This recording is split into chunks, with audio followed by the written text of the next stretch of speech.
Olá, seres multiversais, sejam bem-vindos ao Multiverso e finalmente chegamos ao terceiro e último episódio da nossa trilogia do Multiverso, explicando que no primeiro episódio falamos sobre os diversos tipos de multiverso, tanto na ciência quanto na fantasia, o multiverso físico, o multiverso metafísico e o multiverso temporal.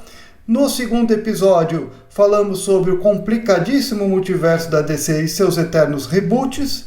E finalmente, agora chegamos ao último episódio, onde vamos falar sobre o multiverso da Marvel. E ao contrário do que foi na DC, a Marvel ela demorou para desenvolver seu multiverso. E para explicar isso, temos que voltar lá atrás, em 1962, na edição número 4 de Quarteto Fantástico, que havia sido criado por Stan Lee e Jack Kirby. Nesta edição, o Tocha Humana, que era um adolescente birrento, vivia tretando lá com coisa, com a irmã dele e tudo, ele pega e resolve sair de casa, brigado lá com o Quarteto Fantástico, e resolve se refugiar na periferia de Manhattan, onde ele se abriga num albergue cheio de moradores de rua. Lá ele encontra um morador de rua brigando com outros moradores e o Johnny Storm resolve apartar aquela briga e tudo, percebe que o cara é muito forte e tudo, e estranha isso, e com a sua chama resolve tirar a barba dele, revelando que esse misterioso personagem é ninguém mais, ninguém menos que Namor, o príncipe submarino. Aí você vai dizer, ué, o que tem a ver o Príncipe Submarino com o universo ou o multiverso Marvel? Bem, meus amigos, o Namor era um personagem da Era de Ouro dos quadrinhos, que pertencia a uma galeria de personagens como o Capitão América, o Buck, o Centelha, o Visão, o Kazar, Miss América, entre outros vários personagens que surgiram na editora Timely Comics, fundada por Martin Goodman. O Martin Goodman pegou e lançou esses personagens em 1939 na revista Marvel Comics. Essa revista contava com autores consagrados na época como Joe Simon, Jack Kirby, Bill Everett, Bill Finger, Otto Binder e também um jovem estreante que estava trabalhando como assistente para o Joe Simon e Jack Kirby, chamado Stanley Lieber. Quem é Stanley Lieber? Alguém que viria futuramente a ser chamado de Stan Lee. E foi na revista Marvel Comics que ocorreu o primeiro crossover dos quadrinhos de super-heróis, em 1940, quando o Tocha Humana e o Namor se encontram na edição número 4, criando aí o universo compartilhado da Timely Comics. Em 1946, esse universo se ampliaria ainda mais na revista All Winners, onde o Bill Finger, que era o roteirista do Batman junto com o Bob Kane, né, ele passou a escrever um grupo chamado Esquadrão Vitorioso, que tinha aí o Capitão América, o Namor, o Tocha Humana, o Centelha, a Namora, a Miss América, o Destruidor, entre outros. E aí, esses personagens, eles fizeram muito sucesso, mas assim como foi na DC, eles acabaram abandonados pelo público, né? O público começou a curtir mais histórias de ficção científica, viagens espaciais, histórias de monstros ou de terror e histórias de romance e de fantasia. O Martin Goodman, percebendo o gosto do público, abandonou esses personagens de super-heróis e adotou aí histórias de terror, ficção científica e romance com namorados e namoradinhas. Porém, o Martin Goodman, na década de 50, teve sérios problemas financeiros, principalmente com distribuição dos seus quadrinhos. E ele se endividou, não conseguia pagar a distribuição e ficou dependente da distribuição da sua maior rival, que era a DC Comics. Então ele teve que reduzir bastante o número de edições e até republicar histórias antigas, né? E lá para o final dos anos 50 ele quase entra à falência. Então, o Stan Lee, que era o único que estava lá desde a década de 30, né, com o Marty Goodman. Ele resolve, junto com o Jack Kirby, ele traz de volta o Jack Kirby, que estava na DC, para Marvel, e desenvolve aí junto com ele o supergrupo, que era uma família que ganha superpoderes cósmicos, chamada Quarteto Fantástico, em 1961. E a partir daí, o Marty Goodman, junto com o Stan Lee, muda o nome da editora para Marvel Comics, o mesmo nome daquela revista que lançou os personagens da Era de Ouro. Então, ao colocar um namoro nessa história do Quarteto Fantástico, o Stan Lee, ele estabelece automaticamente que o universo Marvel já existia desde a época da Timely. E ele é o mesmo universo do Quarteto Fantástico, do Homem-Aranha, dos Vingadores e dos X-Men. Tomando assim o sentido inverso que a DC teve em Flash de Dois Mundos, que para explicar a ligação entre os personagens da Era de Ouro e da Era de Prata, criou o multiverso. Então não demorou muito para que outros personagens da Era de Ouro começassem a aparecer neste universo novo da Marvel. Então o Capitão América reaparece em Os Vingadores em 1963, congelado e preservado. O Tocha Humana da Era de Ouro, que era um androide, ele teve seu corpo transformado no Visão em 1968 na revista Vingadores, né? Que também adota o nome de um outro personagem da Era de Ouro que se chamava Visão também. E esses personagens seriam reunidos anos mais tarde, lá para o início da década de 70, por Roy Thomas e Frank Robbins, criando o grupo Os Invasores, que era uma releitura do antigo Esquadrão Vitorioso, só que agora tendo um retcon aí das histórias deles na Segunda Guerra Mundial, na revista Invasores de 1975. Convenhamos, não havia motivos para a Marvel criar cópias de seus personagens, porque eles eram distintos, né? Com exceção de um ou outro, ao contrário como era na DC. Mas foi devido à filosofia também da editora, estabelecida por Stan Lee, Jack Kirby e Steve Ditko, que era deixar seus personagens mais próximos do mundo real. Enquanto na DC tinha Gotham City, Metrópolis, Smallville, Keystone City, a Marvel, a maioria de seus personagens, quase toda a sua totalidade, ficava apenas numa única cidade, que era Manhattan, lá em Nova York. E era constante os crossovers entre eles, porque eles viviam se esbarrando. Então você às vezes tinha histórias lá com o Hulk brigando com coisa, o Homem-Aranha se encontrando com o Demolidor, os Vingadores tretando com os X-Men. Isso gerava uma atração no público que gostava de ver esses personagens se encontrando, gostava de ver eles sendo falhos e mais humanos. E os fãs pediam e o Stan Lee entregava com gosto. Ou seja, fazia parte da essência da Marvel ter um universo mais coeso, menos dispersivo, e cujos personagens não se portavam como deuses, e sim como humanos, com suas falhas e virtudes. Como a família disfuncional que vivia brigando, mas vivia também unida para vencer o perigo, como o Quarteto Fantástico, ou o adolescente nerd que sofria bullying e precisava trabalhar desde cedo para sustentar sua tia, ou o milionário, playboy, mulherengo e alcoólatra, porém genial como Tony Stark. Essa fórmula Marvel foi um sucesso e por um bom tempo ela não viu necessidade de desenvolver universos paralelos com versões alternativas de seus personagens. Claro que isso não impediu da Marvel explorar outras realidades, principalmente as metafísicas, na qual são chamadas de dimensões, e que pertenciam a este universo Marvel, só que existindo em diversos planos de existência, como se fossem vários universos dentro de um universo. Como já expliquei anteriormente, universos metafísicos são aqueles que não obedecem às leis da física ou do espaço-tempo, e que representa o sentimento, a fé ou a imaginação, como os reinos mitológicos e dimensões místicas. Este multiverso metafísico surgiu primeiramente como dimensões místicas nas histórias do Doutor Estranho em 1963, criada por Steve Ditko. O Steve Ditko gostava de fazer representações meio alucinógenas, astrais. O Doutor Estranho era um viajante astral que fizeram muito sucesso na época, principalmente entre os hippies, que adoravam ler as histórias do Doutor Estranho. E lá aparecia dimensões do Dormammu, os reinos do pesadelo, a dimensão da eternidade, que era que representava o próprio universo Marvel, ou do tribunal vivo que julgava este universo. Também havia os reinos mitológicos, como Asgard e os Nove Mundos, ou o Olimpo, lar dos deuses gregos, ou o Hades, reino dos mortos. Esses reinos mitológicos ficavam em outros planos dimensionais e eram acessados apenas pelos deuses.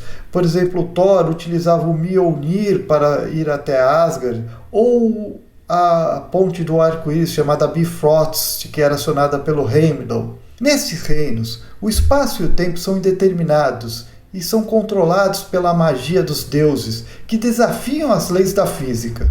Outro tipo de universo metafísico que fez bastante sucesso nas histórias do Quarteto Fantástico em 1966 foi a famosa Zona Negativa, que era um universo onde as leis da física trabalhavam ao contrário do universo positivo.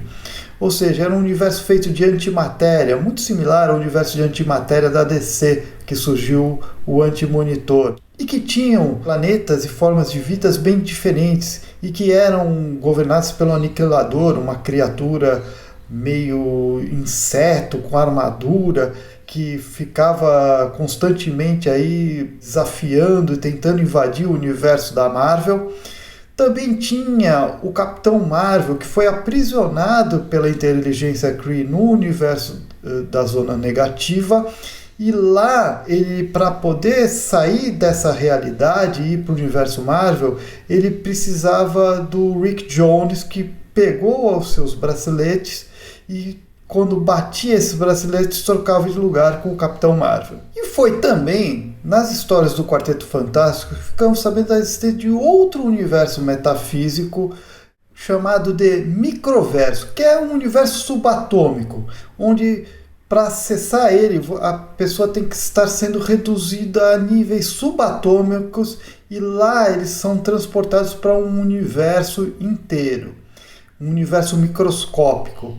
Ele surgiu numa história do Quarteto Fantástico onde o Surfista Prateado, para fugir daí do Galactus e também porque ele estava de saco cheio do universo Marvel, ele resolve refugiar-se neste microverso. O microverso também serviu de lar para os micronautas e também em aventuras do Hulk, que acessou este universo, e lá ele encontra a personagem Jarella, uma monarca de um planeta chamado Kai, e o Hulk se apaixona por ela. Curiosamente, este universo ele é o mesmo similar ao reino quântico do universo cinematográfico da Marvel, que o Homem-Formiga costumava acessar constantemente. Porém, aqui no universo da Marvel Comics, o Homem-Formiga não tinha relação nenhuma com o microverso. E por fim surgiu outra dimensão metafísica que pegava os aspectos religiosos, tanto no medo, nas questões sombrias, o mal, que era o inferno. Sim, o inferno virou uma dimensão metafísica e ela era regida pelo Mephisto. O Mephisto era nada mais, nada menos que o diabo da Marvel. Ele surgiu em 1968 nas revistas do Surfista Prateado, criadas pelo Stan Lee e o John Buscema, que era um baita de um artista da época. Mas você deve estar se perguntando, a Marvel tinha ou não tinha um multiverso? Bem, aquele multiverso clássico, com cópias alternativas de personagens, universos paralelos, ela estava começando a desenvolver. Em 1969, o Roy Thomas, que estava substituindo o Stan Lee naquela época, em diversos títulos, entre eles Os Vingadores, ele, na edição número 69, começa a introduzir um grupo de personagens novos. Nessa edição, o Kang está numa disputa com o Grão-Mestre, que era um personagem que gostava de criar jogos perigosos e desafios com seus inimigos. E o Kang convoca os Vingadores para enfrentar um grupo de personagens que o Grão-Mestre criou, deu poderes a eles. E esse grupo se chamava Esquadrão Sinistro. O Roy Thomas, ele pega esse Esquadrão Sinistro e faz como se fosse uma cópia da Liga da Justiça, uma cópia alternativa. Então você tem lá o Hyperion, que se parece muito com o Superman, o Dr. Espectro, que lembra o Lanterna Verde, o Nighthawk, que lembra o Batman, o Brisa, que lembra o Flash, e a Princesa Poderosa, que lembra a Mulher Maravilha. Claro que eles não eram de um universo alternativo, eles eram mesmo da Terra do universo Marvel oficial. Mas essa emulação já era um indício que o Roy Thomas queria mostrar algo que tinha na DC de figuras alternativas. Os Vingadores derrotam esse grupo que não era de heróis, eles se comportavam mais como vilões, mas também não eram tão vilões assim, né? Eles derrotam esses personagens que desaparecem. Aí, em 1971, na edição 71 dos Vingadores, o Roy Thomas, ele aproveita a história que está tendo lá numa dimensão alternativa, que é o Reino do Arkham, pega um grupo de Vingadores que está voltando para o universo regular deles, só que eles acabam caindo em um outro universo. E eles, achando que é o planeta deles, né, que é a Terra deles, vão lá, entram na mansão dos Vingadores, só que eles deparam com nada mais que o Esquadrão Sinistro. E aí, Esquadrão Sinistro, mas ele não era do universo da Marvel? Só que aqui, esse Esquadrão Sinistro, que aliás se chamava Esquadrão Supremo, eles eram de outra terra. Essa terra que se chamava Terra S, e eles eram heróis. Eram os mesmos personagens com Hyperion, Dr. Espectro, Nighthawk, tinha até outros mais, né? E eles eram guardiões daquele planeta. Então estreava aí o primeiro universo paralelo da Marvel, mostrando que tinha um multiverso na Marvel Comics. E a partir daí houve diversos crossovers entre o universo Esquadrão Supremo com o universo da Marvel, com o Esquadrão Supremo participando das histórias dos Vingadores, dos Defensores, do Thor, e até tendo também séries próprias. Eles tiveram uma minissérie de 12 capítulos mostrando bem este mundo deles, né? E uma coisa mais política, num estilo mais Watchmen. E também, mais lá pra frente, que eu vou explicar, eles tiveram uma outra versão do Esquadrão Supremo mais moderna. A Marvel aos poucos foi abrindo este multiverso. Começaram a surgir um pouco ali, um pouco aqui, histórias envolvendo outros personagens em terras paralelas. Por exemplo, teve uma história do Coisa encontrando uma versão dele, só que era o Reed Richards como Coisa. Apareceu um personagem chamado Deathlock, que era um cara futurista, vindo de um futuro alternativo. Tinha também o Killraven, que era outra versão de um outro futuro alternativo. E também o Roy Thomas, ele que curtia bastante essa questão do multiverso, ele começou a acelerar mais isso. Principalmente com uma série chamada What If. What If surgiu em 1977 e o Roy Thomas, ele pegou o Vigia, que era basicamente o Vigia do universo Marvel, né?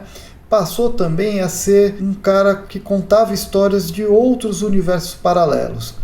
E o What If, que aqui no Brasil passou a se chamar O Que Aconteceria Se, ele trazia histórias alternativas, com finais alternativos daquelas que o público conhecia do universo Marvel. Então, por exemplo, o que aconteceria se a Jean Grey, a Fênix, não tivesse morrido? O que aconteceria se o Thor fosse mulher? O que aconteceria se o Homem-Aranha fosse membro do Quarteto Fantástico? O que aconteceria se a Gwen Stacy não tivesse sido morta pelo Duende Verde? E o Roy Thomas colocava isso como se estivesse acontecendo em universos alternativos. Mas, basicamente, essas histórias elas não eram levadas muito à frente. Eram histórias fechadas, eram tipo antologias.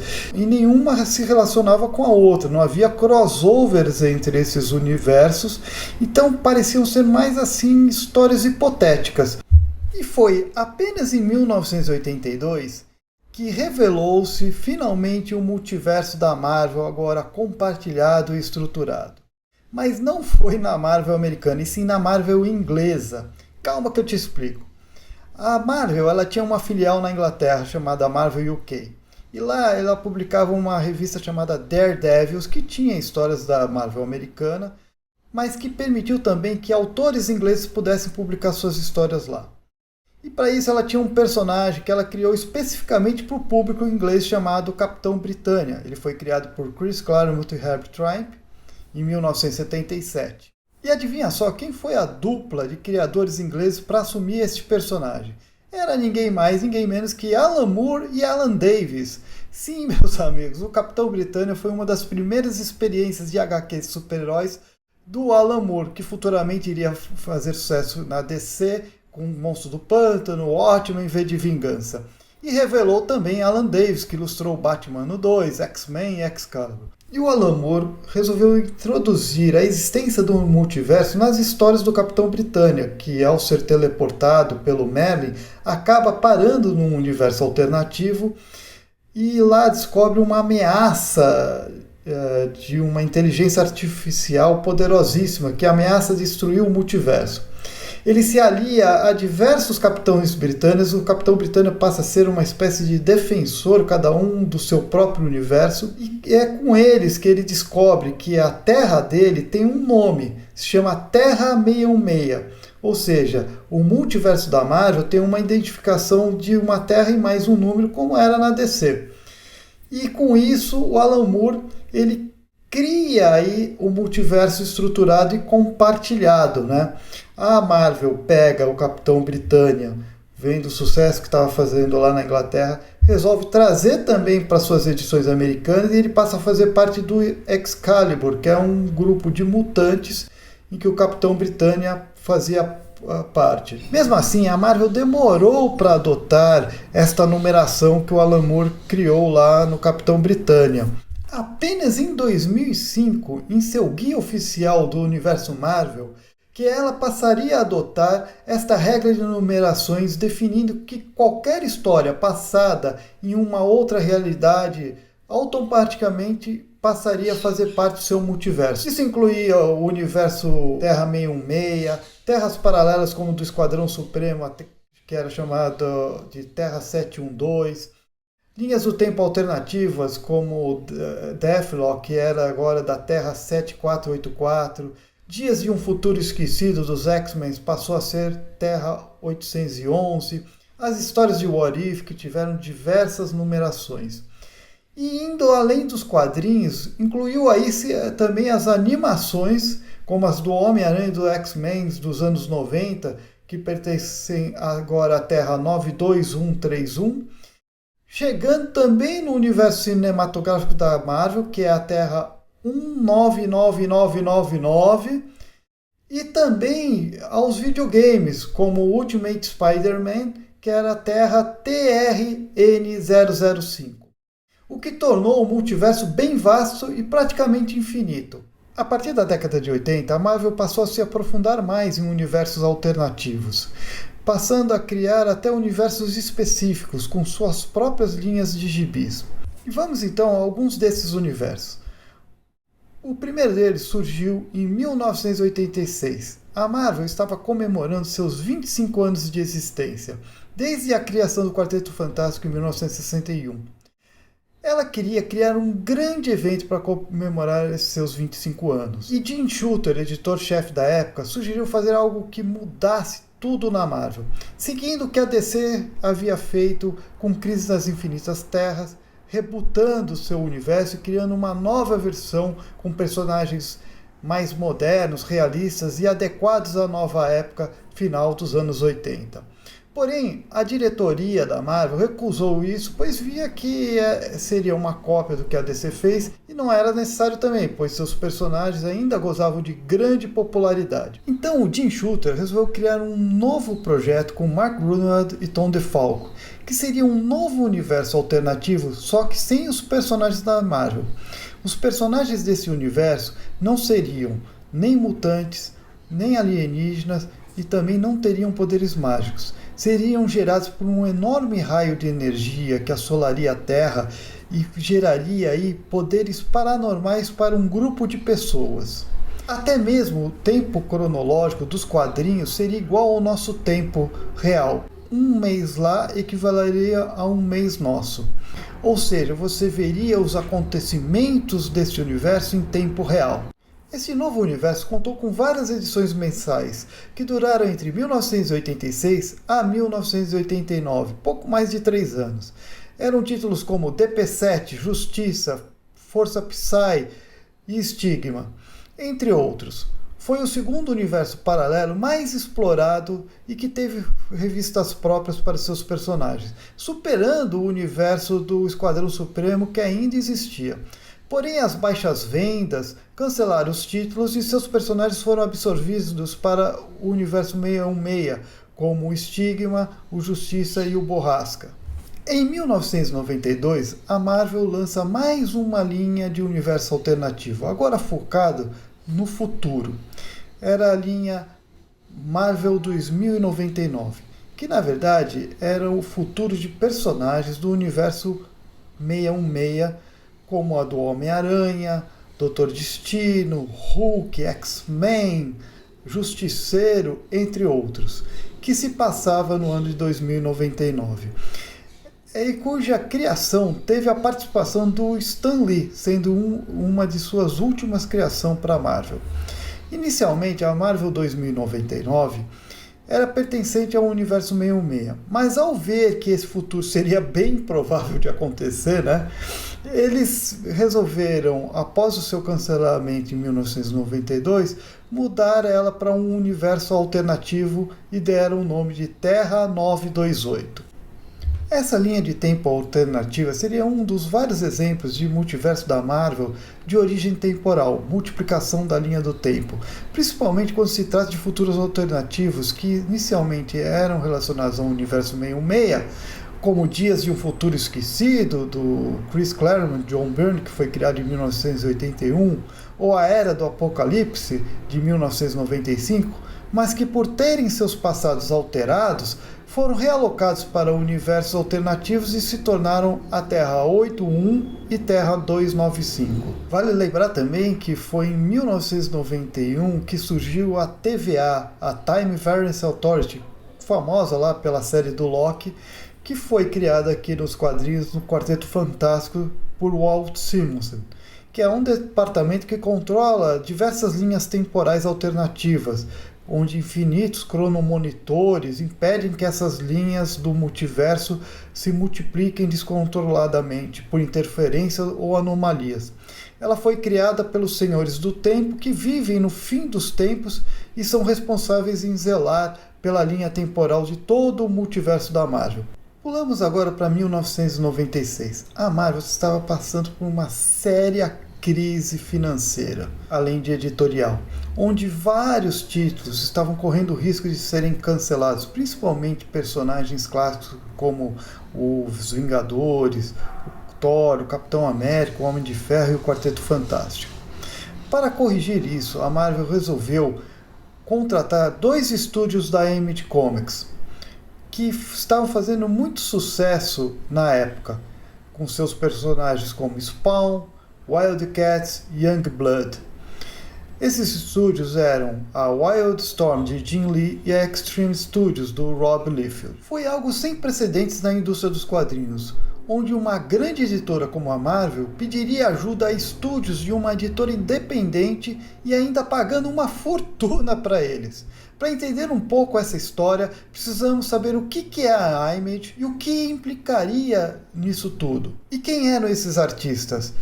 Eram caras como Todd McFarlane, que cuidava do Homem-Aranha e do Hulk, Jim Lee, o Justiceiro e X-Men, Rob Liefeld, que assumiu os Novos Mutantes transformando na X-Force, Mark Silvestre, que ficava a cargo de X-Men e Wolverine, além de Wiles Portacio, Eric Larsen e Jim Valentino.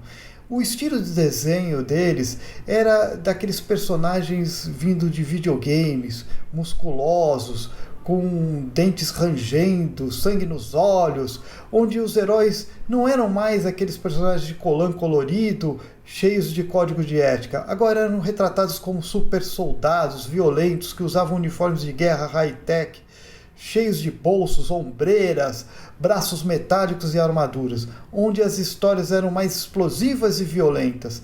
E isso agradou em cheio uma nova geração de leitores do início dos anos 90. O sucesso das histórias desses artistas foi tão grande que as revistas da Marvel começaram a vender na casa dos milhões de edições, algo nunca visto antes. Cientes do seu sucesso, esses autores, ao invés de continuarem na Marvel, correndo o risco de no futuro acabar como os outros autores, dependentes das grandes editoras, resolveram sair e fundar a sua própria editora, a Image Comics. Em consequência disso, os milhões de fãs que liam os seus gibis da Marvel migraram para a Image Comics, fazendo as vendas da Marvel Comics despencarem rapidamente. 4 anos depois, a Marvel, para poder recuperar as suas vendas, resolve fazer uma proposta milionária para Jim Lee e Rob Liefeld, que era assumirem a criação de seus personagens clássicos, os Vingadores, Quarteto Fantástico, Homem de Ferro e Thor.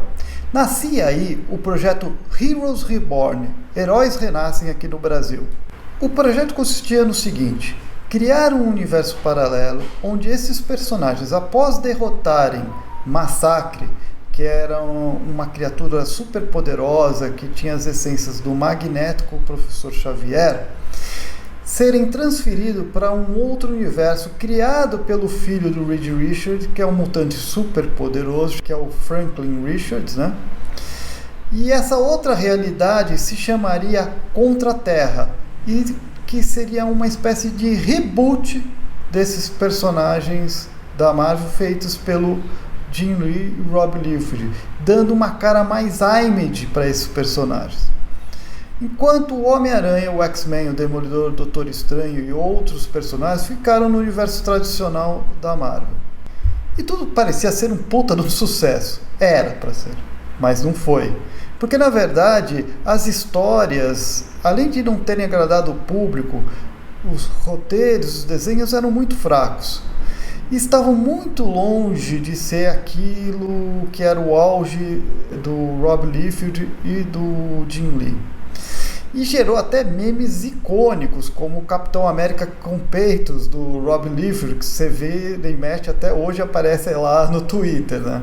A Marvel começou a ter várias divergências criativas com Rob Liefeld, que acarretou no cancelamento do seu contrato em apenas 6 meses. Cabendo ao Jim Lee assumir esses personagens, porém ele estava muito longe da sua capacidade criativa.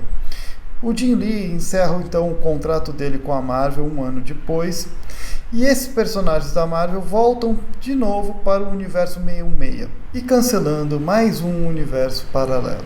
Este foi um dos vários motivos que acabou gerando uma crise financeira, não só na Marvel, como também na Image e outras editoras, resultado de um estouro na bolha financeira que havia se criado no mercado de quadrinhos. A Marvel, para não falir, acabou tendo que vender os direitos de seus personagens para os estúdios de Hollywood, o que viria a ser aí o início do universo cinematográfico da Marvel, com os filmes de Blade, X-Men, Homem-Aranha, Hulk, Quarteto Fantástico, entre outros. E também futuramente viria o universo compartilhado da Marvel nos cinemas. Bem, com o fim dessa desastrosa aventura que a Marvel passou, ela resolveu arrumar a sua casa principal, o universo 616, resgatando os valores do heroísmo e do humanismo de seus personagens, que foi abandonada em boa parte da década de 90. O ponto de partida foi a obra Marvels de Kurt Busiek e Alex Ross, que mostrava de forma saudosista e humanista os valores desses personagens e suas origens. Essa combinação de valores antigos e heroísmo mesclados à realidade da virada do milênio, lá para 2000, 2001, foi o novo mote da Marvel, combinando novos autores que entendiam esse novo momento com antigos e respeitados autores. Autores como Kurt Busiek, Mark Waid, Brian Michael Bendis, J.M. Straczynski, Ed Brubaker, Greg Rucka, Mark Millar juntos com as experiências de George Pérez, Brian Hitch, Mark Bagley, John Romita Jr., Steve Epting, começaram a trazer grandes histórias de cunho mais autoral, que entendia e abraçava os novos assuntos deste milênio. E quais eram essas questões? A globalização, as questões LGBT, a internet e suas redes sociais, o terrorismo pós-11 de setembro, o avanço da tecnologia no comportamento da sociedade. E isso começou a gerar histórias mais maduras e modernas, com mais aspectos humanizados, como por exemplo Jessica Jones, que era uma investigadora que se envolvia com os Vingadores, os super-heróis da Marvel, mas que sofreu abuso e ela tinha relacionamentos conturbados com esses personagens. Os Jovens Vingadores, que davam uma visão de personagens mais adolescentes e todas as suas questões dos adolescentes nesta época, as questões LGBT, as questões raciais e também as questões de autonomia, né? E de liberdade sexual. Os Fugitivos, que também ia para essa linha, modernizando aí o seu antiquado universo 616 e atingindo um público novo. Mas a Marvel queria mais. Então ela começou a preparar aquele que viria a ser o universo alternativo de maior sucesso desde a criação do universo original de 1961. O universo que representaria o novo milênio, o universo Marvel Ultimate. Lançado em 2000, o universo Ultimate, que aqui no Brasil foi chamado de Marvel Millennium, foi emblemático.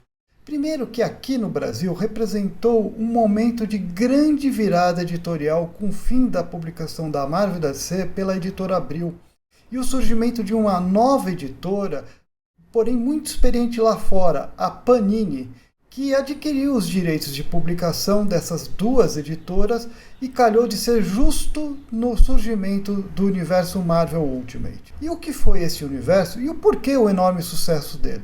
Bem, a Marvel percebeu que mesmo após o resgate dos seus personagens originais, tradicionais, ela viu que a sociedade estava passando por um processo de constantes mudanças. Num mundo cada vez mais globalizado e conectado, principalmente por causa da internet, avançando cada vez mais com as suas redes sociais, plataformas de vídeos e músicas digitais. Era difícil para autores irem além com personagens de décadas de existências, cujas origens pertenciam a um público cada vez mais escasso acima dos 40 anos. Para resolver isso, os editores Joe Quesada, Axel Alonso e Bill Jemas resolveram reunir os autores que mais representavam e entendiam dessas mudanças do novo milênio. Brian Michael Bendis, Mark Miller, Warren Ellis, J.M. Straczynski, Brian Kevogan, Matt Fraction, que ao invés então de reputarem esses personagens, resolveram criar um novo universo com versões paralelas deles, mais jovens e alinhados à realidade deste novo milênio, dando mais liberdade para que esses autores dessem uma cara nova a esses personagens. E como ficaram as versões desses personagens da Marvel neste novo universo alternativo agora mais realista e moderno? Bem, vamos começar pelo Homem-Aranha, que ficou a cargo do Brian Michael Bendis e Mark Bagley. O Brian Michael Bendis era um cara que gostava muito de retratar adolescentes. E ele transforma esse Homem-Aranha, nesse universo Ultimate, como um Peter Parker, bem mais jovem, aproximadamente de 15 anos de idade. Ele era um nerd, mas não era aquele nerd recatado, tímido. Ele era um cara mais solto, que gostava de andar de skate, era um excelente programador, às vezes trabalhava até mesmo como hacker, né? E se metia em diversas confusões de relacionamento na escola. A tia dele era mais jovem e mais até mandona, mais ativa, menos passiva, menos aquela velhinha recatada, então ela era mais moderna, mais pra frente, né? E o Brian Michael Bendis e o Mark Bagley ficaram até 10 anos fazendo esse personagem. E aí, depois disso, o Brian Michael Bendis, percebendo que a sociedade já tinha mudado novamente, que o público já era um outro público, onde as questões raciais e sociais de inclusão estavam mais presentes sendo mais valorizado. Então o que ele faz? Ele mata esse Peter Parker que ele tinha criado para esse universo Ultimate e passa a ter um novo protagonista chamado Miles Morales, um garoto jovem, latino, negro e que faz mais sucesso ainda do que o Peter Parker desse universo Ultimate e assume o manto do Homem-Aranha. Tinha também os X-Men de Mark Millar e Andy Kubert, que também era um grupo de jovens, agora mais desajustados ainda do que os originais, sofrendo com preconceito, não devido apenas por serem mutantes, mas devido à sua sexualidade, posicionamentos. Era um grupo que representava mais a juventude desse milênio. Os Supremos, também do Mark Millar e do Bryan Hitch, uma versão mais moderna dos Vingadores, agora como uma equipe de super soldados que trabalha para a SHIELD e para o governo dos Estados Unidos, para combater o superterrorismo, mas que também se comportavam como se fossem super celebridades, como se fossem astros do cinema participando de programas de entrevistas, reality shows, influenciando nas redes sociais. As histórias tinham uma pegada mais cinematográfica, como se fossem roteiros de cinema de ação, de séries superproduzidas, o que pegou muito bem no gosto do público, a ponto que os Supremos, que tiveram todo o seu design realizado pelo Bryan Hitch, com inspirações em astros do cinema, onde o Nick Fury, o Bryan Hitch, retratou sendo o Samuel L. Jackson. Isso antes dos Vingadores no cinema. E o Tony Stark, que tinha uma personalidade bem mais extravagante, mais personalista, né? Lembrando aí o Tom Cruise, meio com Elon Musk. O Thor era um pacifista vegetariano e o Capitão América, por ter uma cabeça dos anos 30, ele era um militar casca-grossa e reacionário. Isso fez tanto sucesso que anos depois a Marvel do cinema se baseou nos Supremos para fazer os seus Vingadores, a ponto de contratar o Samuel L. Jackson para fazer o Nick Fury e adotar o design do Bryan Hitch para montar seus personagens. Teve também o Quarteto Fantástico do Warren Ellis com Mark Millar e também o Andy Kubert, que são mostrados também como um grupo de jovens cientistas, incluindo aí um jovem arrogante Victor Von Doom, em busca de conhecimentos e experiências deste novo universo. Eles ganham seus poderes ao tentar acessar a versão da zona negativa desse universo Ultimate. Isso mostra que o universo Ultimate tinha suas próprias versões, como Asgard, dimensões místicas do Doutor Estranho, mostrando que para cada universo alternativo tinha também o seu multiverso metafísico, além de versões alternativas de Galactus, Capitão Marvel, Thanos, Surfista Prateado, Skrulls, Kree e Aniquilador, entre outros. E o sucesso deste universo Ultimate fez com que a Marvel se empolgasse e criasse novos universos alternativos a partir de 2005, fazendo surgir o universo Marvel Zumbi, Terra 2149, criado em 2006. Este universo surgiu na edição número 21 do Quarteto Fantástico, do universo Ultimate, criado pelo Mark Millar e o Greg Land. E posteriormente foi desenvolvido por Robert Kirkman, o criador de Walking Dead, a famosa série que originalmente era dos quadrinhos, né? Feita pela Image, também fazia muito sucesso na época. Nessa terra alternativa, os heróis e vilões foram infectados por um vírus que os transforma em zumbis canibais e eles vão destruindo tudo ao redor, inclusive o próprio Galactus vira zumbi. Teve também o Esquadrão Supremo da Terra 31916, criado por J.M. Straczynski e Gary Frank em 2008. Esse Esquadrão Supremo era uma versão mais moderna, mais realista, numa pegada Watchmen, né? Onde tem comportamentos questionáveis de seus personagens. Então ele era uma versão do Esquadrão Supremo original, criado lá pelo Roy Thomas e John Buscema, que era a Terra 712. Teve também o universo Marvel Noir, que era a Terra 90214. Criada em 2009, esta Terra alternativa, os heróis da Marvel têm versões ambientadas no período Noir, da década de 30, com visual em preto e branco, gótico, que fez sucesso na literatura policial e nos cinemas da época. Personagens como Homem-Aranha, Demolidor, Wolverine, Luke Cage, X-Men, em versões sombrias, violentas e misteriosas. E por fim, a saga Aranhaverso, criada em 2010 e que reuniu todas as versões de Homens-Aranhas, não só dos quadrinhos como também das animações, séries e cinema, e que foi criada por Dan Slott e Olivier Coipel. Essas múltiplas versões do Homem-Aranha se unem numa tentativa de combater vampiros cósmicos que estão matando diversos homens e mulheres aranhas em vários universos, consumindo suas energias. O Aranhaverso incluiu até versões cômicas como o Porco-Aranha e até mesmo o Homem-Aranha da série japonesa. E fez tanto sucesso que inspirou ali depois a famosa animação Homem-Aranha no Aranhaverso, que estreou em 2019. O universo Ultimate já estava durando praticamente 15 anos, porém suas histórias estavam decaindo desde 2010. Devido a várias reviravoltas e mudanças constantes de times criativos.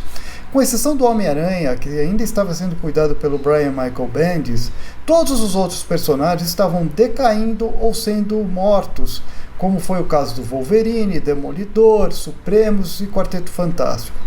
A Marvel, então, pelas mãos do escritor Jonathan Hickman, planejou, a partir de 2012, quando ele assumiu os Vingadores e os Supremos do Universo Ultimate, uma série de eventos que culminaria em uma grande saga chamada Guerras Secretas, de 2015. Na revista dos Vingadores, que o Hickman assumiu, ele mostra que os universos da Marvel estão sofrendo uma espécie de colapso, na qual é chamado de incursão, que surgiu quando um misterioso evento destruiu um universo, causando uma contração na linha do tempo do multiverso, enfraquecendo as barreiras que os separam. Isso fez com que a Terra de um universo entrasse em rota de colisão com outra Terra de outro universo.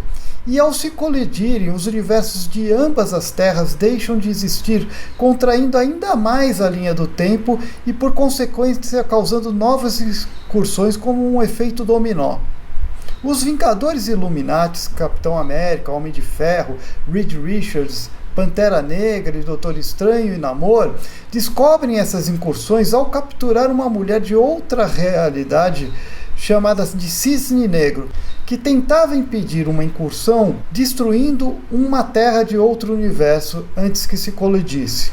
Os Vingadores Illuminati acabam percebendo que a única opção que eles têm é destruir um planeta Terra antes que ele se colida com outro, eliminando dois universos. Então eles têm que ter a difícil missão de decidir entre um universo ou outro universo. E principalmente o universo deles, o 616, na qual eles tentam impedir que outro universo se colida, destruindo eles. E isso acaba criando um grande dilema nos Vingadores. O Capitão América discorda, acaba tendo a sua mente apagada, e eles tentam evitar a todo custo, mas acabam falhando, porque os universos acabam se colidindo e vai morrendo mais gente ainda. O Doutor Destino descobre que os Beyonders, que são os seres mais poderosos do universo Marvel, eles apareceram no primeiro Guerras Secretas, criadas pelo Jim Shooter e Mike Zeck em 1984. São responsáveis pelas incursões e tomam-lhes seus poderes com a ajuda do Homem Molecular, salvando o que restou do multiverso, transformando no mundo de batalha. Destino, agora com o poder de todos os Beyonders, passa a ser um deus imperador, super poderoso, apagando as linhas temporais e criando um novo mundo com diversos personagens de vários universos agora remodelados, e fazendo crer que sempre viveram neste novo universo, criado por ele, vivendo em eterna devoção para com ele.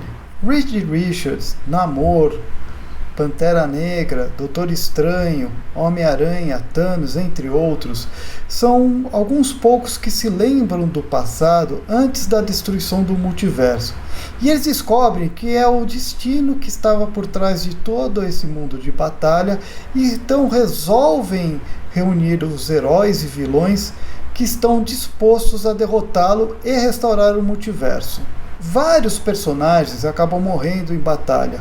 O Reed Richards, então, com a ajuda do Homem Molecular, toma o poder do destino e restaura o universo original 616, ao pouco que restou do universo Ultimate, já que seus personagens foram eliminados na batalha com o destino, tendo apenas o Homem-Aranha Miles Morales e a Gwen-Aranha neste novo universo, que passa a se chamar de Nova Marvel, agora sem numeração, sendo apenas chamada de Terra Primordial. O Quarteto Fantástico permanece no mundo de batalha, onde o Reed Richards, junto com seu filho Franklin e o Homem Molecular, usam seus poderes para recriar um novo multiverso. Ou seja, acabou voltando a ser tudo o que era antes, só que com algumas alterações. Após os eventos de Guerra Secreta, finalmente a Marvel resolveu revelar como é que surgiu o multiverso dela. E isso aconteceu em 2017. Para explicar melhor isso, a gente tem que voltar um pouco atrás lá na fase do Stan Lee e Jack Kirby. A origem do universo Marvel estava muito ligada à origem do Galactus, que foi fruto de um Big Bang que destruiu um antigo universo, onde o Galan, que era o Galactus, foi o seu último sobrevivente e foi tomado pelas energias cósmicas desse Big Bang, gerando o Galactus, assim como o atual universo da Marvel, o 616, com seus diversos planetas, entidades cósmicas, deuses, dimensões e super seres. Mas nada foi dito de como surgiu o multiverso, se ele surgiu neste Big Bang, ou em múltiplos Big Bangs, ou por alguma intervenção externa como foi na DC. Somente em 2017, após Guerras Secretas, na série dos Novos Supremos, escrita por Al Ewing, que finalmente foi revelado como surgiu o multiverso da Marvel. Esse grupo dos Supremos, ele pertencia agora a essa Terra Primordial, e ele era formado pela Capitã Marvel, Pantera Negra, Spectrum, América Chaves, entre outros. E eles tentam desvendar os mistérios cósmicos que está por trás da mudança pós-Guerras Secretas no multiverso. Eles, junto com o Galactus, que havia deixado de ser o devorador de mundos para ser o criador de mundos, descobrem que a eternidade, entidade que representa o próprio multiverso, foi aprisionada por outra antiga entidade semelhante a ela, chamada de Primeiro Firmamento. O Primeiro Firmamento foi a representação da primeira versão do universo quando ele era apenas um só, e não havia um multiverso.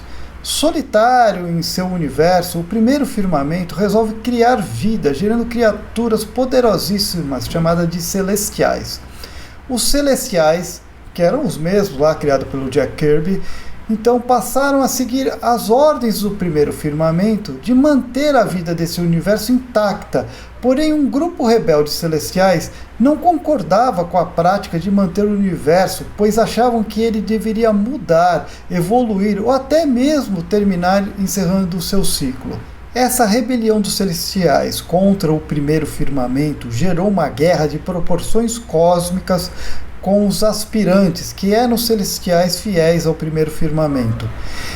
E acabou ocasionando a destruição do universo Marvel, estilhaçando em infinitos pedaços, criando assim o multiverso. Ou seja, o multiverso foi criado por causa dessa guerra que estilhaçou o universo Marvel, que antes era um só. Este multiverso, então, ele teve 7 versões que nasciam e renasciam, sendo cada versão representada por um tipo de eternidade. O multiverso da Marvel, que está atualmente na sua 8ª versão, foi gerado agora no final de Guerras Secretas por Reed Richards e o Homem Molecular. E o que era anterior, era a 7ª versão, foi a que o Galactus nasceu. Então, aqui nós concluímos o que foi o multiverso da Marvel nos quadrinhos. E como foi o multiverso da Marvel nas animações? Foi a partir das séries animadas do Homem-Aranha, lá na década de 90, que apareceu pela primeira vez o multiverso, e que serviu de inspiração até para a saga Aranha Verso dos quadrinhos.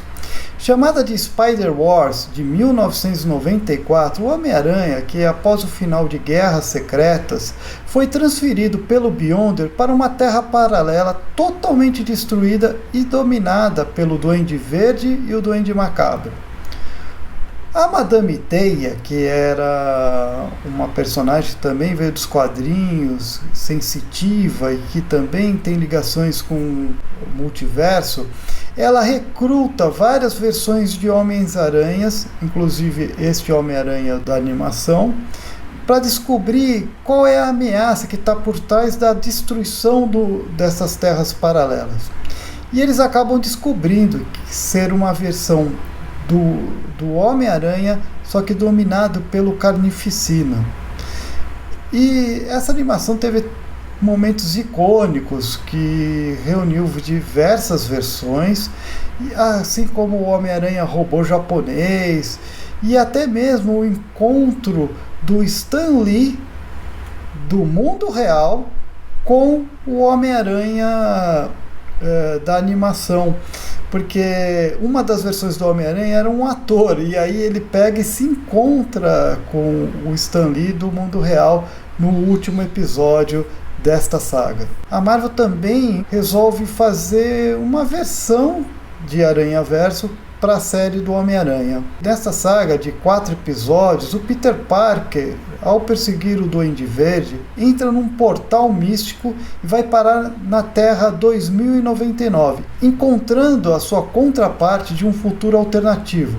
Além de ir também para o universo da Spider-Girl, do Miles Morales também, do Homem-Aranha no Ar, do Cavaleiro-Aranha e do Porco-Aranha. O legal dessa animação é que ela, em alguns episódios, ela muda de estilo. Por exemplo, do Homem-Aranha 2099, ela é toda em 3D, meio high-tech, parece um videogame. Quando vai para o Aranha no Ar, ela fica meio monocromática, preto e branco. E no caso do Porco-Aranha também, ele visita o universo do Porco-Aranha e aí ele vira um estilo cartoon, um estilo de desenho mais cartunesco e cômico.